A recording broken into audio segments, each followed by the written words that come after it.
ஒரு நாள் அவர் பேசுவதை கேட்க தொலைதூரத்திலிருந்து வந்த 5000 பேரைக் கொண்ட ஒரு பெரிய கூட்டத்திற்கு இயேசு கற்பித்துக் கொண்டிருந்தார்.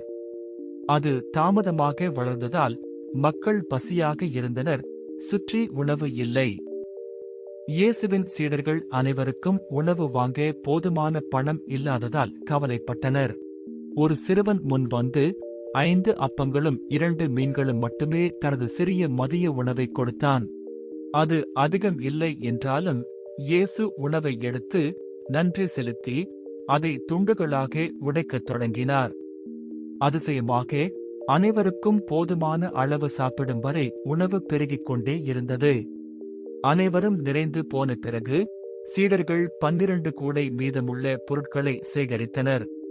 இந்த அற்புதமான அதிசயம் விருப்பமுள்ள இதயத்துடன் கொடுக்கப்படும் போது சிறிய பிரசாதம் கூட பலரை ஆசீர்வதிக்க கடவுளால் பயன்படுத்தப்படலாம் என்பதை காட்டுகிறது. கடவுளின் ஏற்பாட்டை பகிர்ந்து கொள்வதற்கும் நம்புவதற்கும் உள்ள முக்கியத்துவத்தை அது நமக்கு கற்பிக்கிறது.